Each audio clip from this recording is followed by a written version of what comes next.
The factory. A place of industry. A place to work.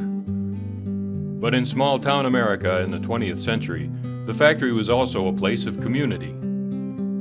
A place where generations of families and friends worked side by side, building the things that would shape a nation's economy and its culture. The factory on South M66 in Ionia, Michigan began manufacturing in 1912 and served as a source of employment and small-town pride for 92 years. And while the names of the buildings and the names of the owners may have changed over the years, the folks who worked there became like family, forming lasting friendships. We raised our kids together.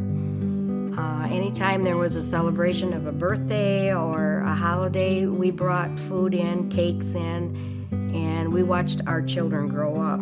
I knew that my mom and dad had met there. I knew that hundreds or thousands of people's moms and dads had met there. Everybody was a family, and they all worked together. And somebody needed help, everybody was there to help them. We got to know a lot of people, and we're still friends with them. We still do things together. It's a lasting relationships with the people that we worked with. This is their story. The story of a dedicated workforce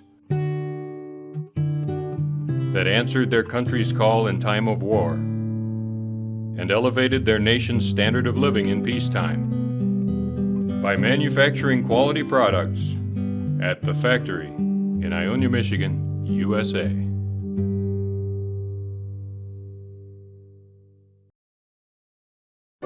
Like so many tales from the pages of history, the story of the factory begins with a visionary. In this case, a civic-minded and ambitious young man fresh out of law school.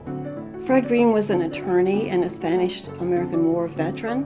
He teamed up with some friends and formed the Ypsilanti Reed Furniture Company that they moved to Ionia, and they built one building and then they built two more buildings, and by 1917 they were the #1 seller of reed and bamboo furniture in the world.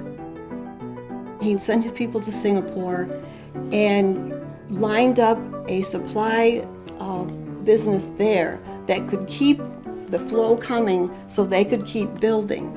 They brought in 200 tons of product every month. That's how much furniture they were building. My grandfather was hired in. Fred Green went and got him from Charlotte and brought him up here when they were making reed furniture, and he managed the plant for him. My grandfather thought Fred Green was a real nice man, a real good man. They were real good friends.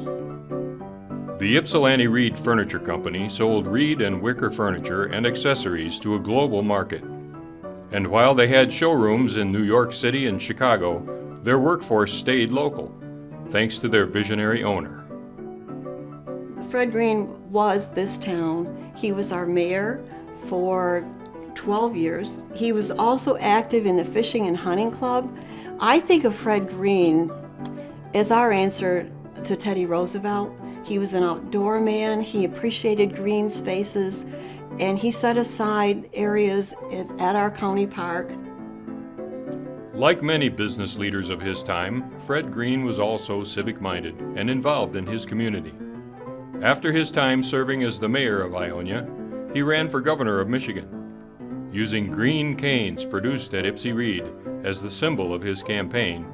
Green was elected governor in 1926. After serving 2 terms, he chose to return to Ionia to help the factory climb out of the Great Depression.